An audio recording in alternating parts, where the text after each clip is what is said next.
Nós estamos num caminho perigoso, Igor, que é a retórica furiosa, a procura de derrotar no lugar de convencer, a busca desesperada da supremacia, o que é um risco. Afinal, uma das grandes forças da nossa condição de sobrevivência como espécie foi a capacidade de cooperar.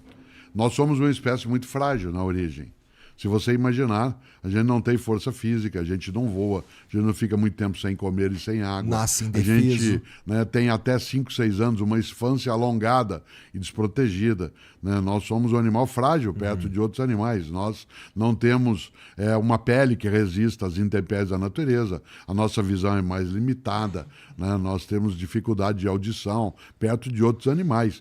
Nossa força física, uma formiga é capaz de carregar 30 vezes o peso dela com a boca. Né? Imagine eu, que peso 125 quilos, né, tendo de carregar ali 5 vezes isso, quase 800, digamos, 700 e tanto. Por que eu estou dizendo isso? Porque a nossa fragilidade maior nos colocou a ter de superar isso. E só o fizemos na cooperação. Chico Buarque, ao traduzir os saltimbancos do italiano para cá, quando você era criança você ouvia os saltimbancos, que ele traduziu, né? Os bichos cantam todos juntos somos fortes. Pois bem, um dos maiores riscos atuais é exatamente olhar quem está do outro lado do rio como meu inimigo. Não por acaso a palavra rival vem exatamente de estar do outro lado do rio. Quem está cada um de um lado, rival de um lado, rival do outro. Olha quanta coisa que você não sabe. É verdade. Que bom. Eu também não. Da palavra Olha rival. só, eu também não. Isso é uma coisa boa. E quando eu disse isso agora, você fez um gesto com o corpo, que aliás é o que move a gente na docência, que é gostar das pessoas, elas terem o espanto do conhecimento, né? O espanto daquilo que se sabe. Pois bem, uma das coisas que é necessária no momento que nós vivenciamos é a retomada do diálogo. O diálogo não é o consenso obrigatório. O diálogo ele tem um pressuposto que é o respeito à possibilidade daquilo que estará ali acontecendo e a suposição de que a outra pessoa também tem algo a dizer. Há uma diferença entre compreender e aceitar. Tem. Só que aceitar ou recusar antes de ter compreendido é preconceito. Portanto, compreender não é o mesmo que aceitar. Eu compreendo várias coisas que eu não aceito, mas eu só posso decidir se aceito ou não após haver compreendido. Nesse sentido, o diálogo ele favorece a compreensão, não necessariamente a aceitação, porque ela é um passo posterior. E nós vivenciamos, como eu dizia, uma retórica de vencimento e não de convencimento, uma convivência em que se busca trazer algo muito arriscado, que é deixar de lado a possibilidade da construção do consenso provisório da vida para levar a ideia de derrota, né, do outro. Eu sou caipira e eu cresci jogando truco. Uma das coisas mais gostosas do jogo de truco é que você tem um limite no desrespeito ao adversário. Porque se ele levantar e sair, acabou o jogo.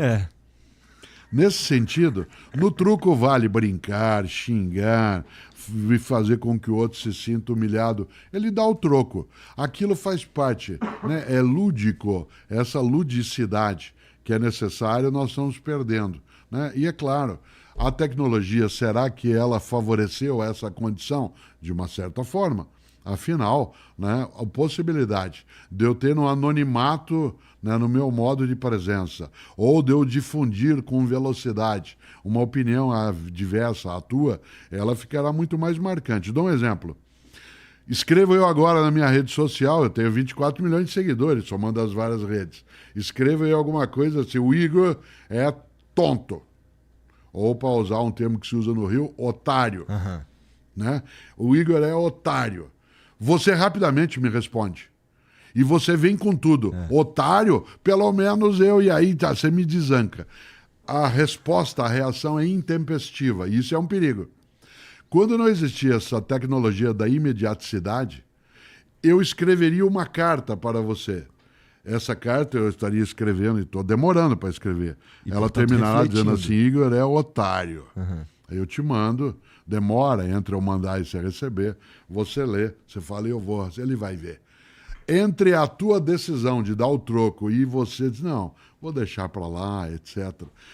A pacificação, ela era muito mais cercada pela recusa da imediaticidade.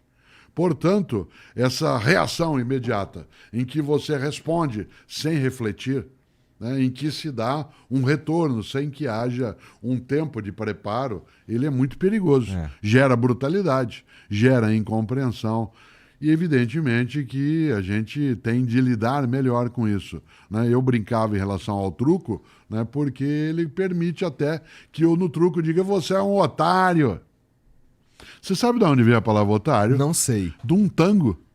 É mesmo? É, porque há um tango do início do século XX que fez muito sucesso no Rio de Janeiro, né? A palavra otário não existe em outros idiomas que não o português e o argentino falado no Porto, que é o lunfardo, né?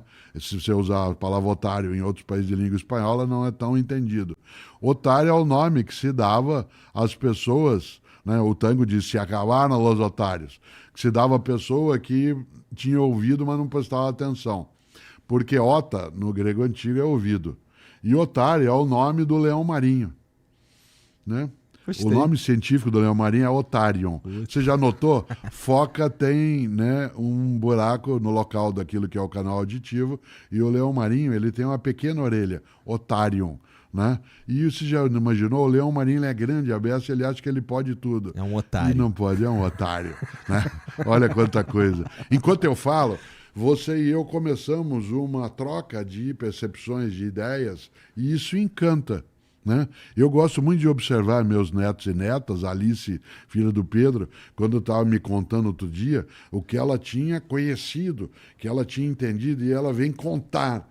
Outro dia, meu neto Antônio estava no carro, né, com a Carol, minha filha, e eu liguei. Liguei, ela estava dirigindo e não me atendeu. Aí ela disse para os filhos que estavam no carro, entre eles o Antônio: espera aí que eu vou parar o carro que eu vou ligar para o teu avô. Ela me ligou, o carro estava no Viva Voz lá no carro, ela disse assim: oi, pai! Nessa hora eu ouço o Antônio dizer: meu avô é teu pai. Meu avô é teu pai.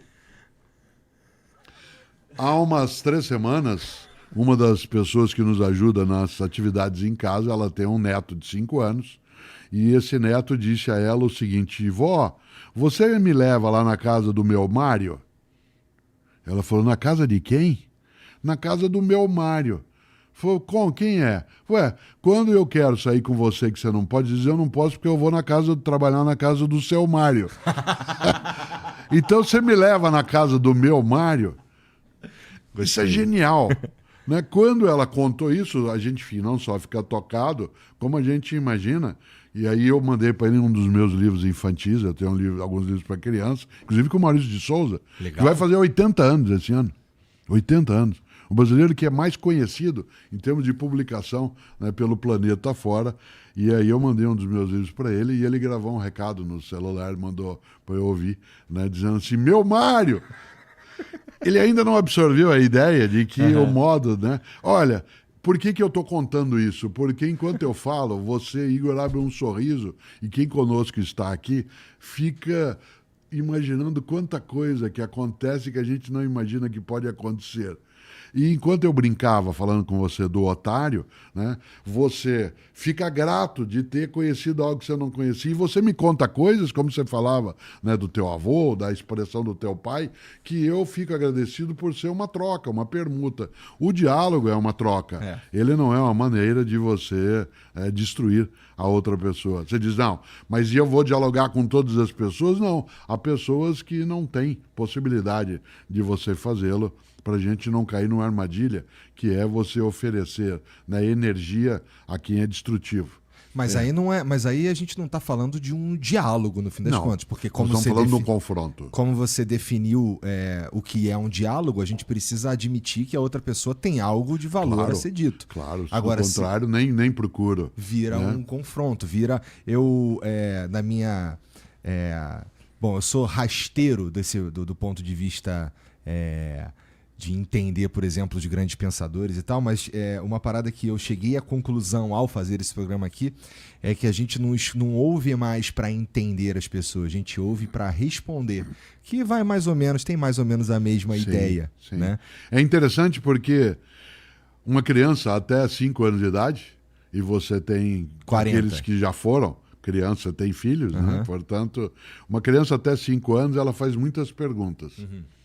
E aí a gente a coloca na escola e ela não pergunta, só responde, né? Então, essa lógica, ela altera demais essa percepção. Uma das coisas gostosas é imaginar o que a gente tem com isso. Eu tenho um livro e também um curso online chamado Filosofia e Nós com Isso. Porque uma das coisas importantes é imaginar que a filosofia nos auxilia a pensar de modo mais crítico, mais perceptivo, mas ela por si mesma ela não é algo que seja libertador. O nazismo tem filósofos, o fascismo tem filósofos, né? Os tiranos também têm seus filósofos. Não é a filosofia em si, mas é aquela que é contributiva, aquela que deseja fazer com que a pessoa ela ganhe a possibilidade de emancipação, né, do seu pensamento. Aquilo que a gente falava, né, o pensamento crítico. Mas, né, quando a gente observa essa reatividade que o cotidiano carrega e, ao mesmo tempo, o modo em que as perguntas elas param de ser feitas como forma de interesse e elas aparecem mais como um desafio. Eu tenho 51 anos de magistério. O aluno e a aluna que mais contribuiu comigo foram aqueles que fizeram perguntas de coisas que não sabiam e que me fizeram ir buscar uma resposta para poder atender aquilo. Os que mais me irritaram foram aqueles que não faziam perguntas para saberem, mas para saberem se eu sabia. E, portanto, era muito mais uma provocação, um repto, um desafio, né? Era uma maneira de provar e menos uma coisa contributiva. É para me testar. Não era essa a lógica, né? Numa relação de diálogo, eu não quero, no diálogo, saber se a outra pessoa sabe, para eu dizer, tá vendo? Eu sou muito melhor do que ela. Eu quero é sorver da outra pessoa, trazer dela aquilo que pode também me beneficiar. A Clarice Lispector, que eu cito com frequência, nascida na Ucrânia, mas que foi criada no Brasil, né? Ela dizia, aquilo que eu desconheço é a minha melhor parte. Aquilo que eu desconheço é a minha melhor parte. Nesse sentido, né, é gostoso quando a gente lembra que outra pessoa tem dentro dela coisas que eu ainda não carrego, como possibilidade, sonho, imaginação, desejo, conhecimento, e que ela pode trocar comigo. Né? Eu gosto muito de uma ideia que quem trazia à tona, vou mostrar de maneira menos representada, porque ele era muito bom nisso, era o Gilberto de Menstein. O Gilberto de Menstein dava um exemplo em relação a diálogo, que ele dizia o seguinte, estou eu caminhando, por exemplo, próximo a você, com uma vela acesa, e você chega ao meu lado com uma vela apagada. E eu cedo a chama da minha vela para você acender a tua. Os dois ficamos mais iluminados. E eu nada perco, porque a vela com a chama acesa comigo continua acesa. E a tua vela, ao ser acesa, ela aumentará a possibilidade de luminosidade para ambos. Ora, um diálogo é nós caminharmos com essa possibilidade de iluminar mais. Concordar, não necessariamente.